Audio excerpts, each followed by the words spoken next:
औद्योगिक राजुरा विधानसभा क्षेत्र में ही रोजगार की समस्या। आजीमाजी जनप्रतिनिधियों की नाकामी के कारण स्थानीय बेरोजगार रोजगार से वंचित। कोरपना में बेरोजगारों के हस्ते भूषण फुसे के जनसंपर्क कार्यालय का उद्घाटन। जनता की बात न्यूज में आपका स्वागत है। राजुरा विधानसभा क्षेत्र का कोरपना तालुका सीमेंट, लाइमस्टोन और अब कोयला उद्योग के लिए प्रसिद्ध है।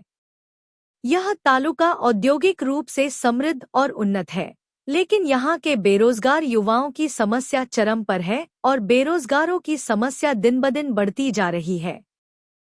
चूंकि इस परिक्षेत्र में बड़ी मात्रा में खनिज संपदा है, लिहाजा इसलिए प्रसिद्ध सीमेंट उद्योग ने यहाँ पर उद्योग शुरू किए हैं। उद्योगों ने केवल उन्हीं लोगों को नौकरियां दी जिनकी जमीनें उद्योग में गई। कंपनियों का कहना है कि प्रक्षेत्र में कुशल श्रमिक नहीं है। स्थानीय बेरोजगारों पर अकुशल श्रमिक का ठप्पा लगाकर परप्रांतियों को काम पर रखा जा रहा है। यह सिलसिला विगत 3 दशकों से चला आ रहा है। हैरतअंगेज बात यह है कि आजीमाजी जनप्रतिनिधियों ने कभी भी इस गंभीर समस्या की ओर गंभीरता से ध्यान नहीं दिया और न ही विधानसभा में इस मुद्दे को उठाया।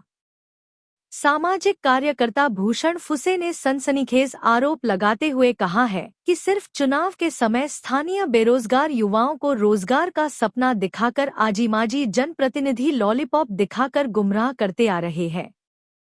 दिनांक 27 सितंबर को गढ़चांदुर आदिलाबाद महामार्ग कोरपना के बस स्टैंड चौक पर सामाजिक कार्यकर्ता भूषण मधुकरराव फुसे के जनसंपर्क कार्यालय का उद्घाटन स्थानिक बेरोजगार युवाओं के हस्ते किया गया। जनसंपर्क कार्यालय के उद्घाटन अवसर पर तृतीय पंथीयों को भी आमंत्रित किया गया था। इस अवसर पर भूषण फुसे ने तृतीय पंथीयों को सम्मानित कर उनका आशीर्वाद लिया। इस मौके पर बेरोजगार युवाओं की गाजे बाजे के साथ बारात निकाली गई। बारात में वक्त बदल गया है, अब बेटियां नहीं लड़के माँ बाप पर बोझ है, हाथों में स्लोगन बोर्ड लिए स्थानीय बेरोजगारों ने सभी का ध्यान खींचा। भूषण फुसे के नेतृत्व में बेरोजगारों की बारात ने तहसील कार्यालय पर दस्तक दी। फुसे ने तहसीलदार को निवेदन दिया तथा स्थानीय बेरोजगार चाहे वे कुशल हों या अकुशल को स्थानीय उद्योगों में ही रोजगार उपलब्ध कराने का निवेदन सौंपा। तत्पश्चात फुसे ने उपस्थित बेरोजगार युवाओं, महिलाओं एवं नागरिकों का मार्गदर्शन किया। रोजगार को लेकर भूषण फुसे ने सीमेंट उद्योगों के साथ साथ बेरोजगार युवाओं के नाम पर राजनीति करने वाले आजीमाजी जनप्रतिनिधियों की कार्यप्रणाली पर भी निशाना साधा।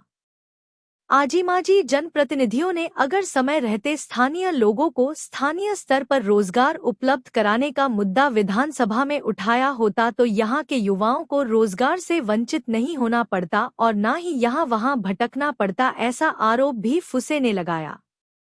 इस मौके पर हजारों की संख्या में लोग मौजूद थे।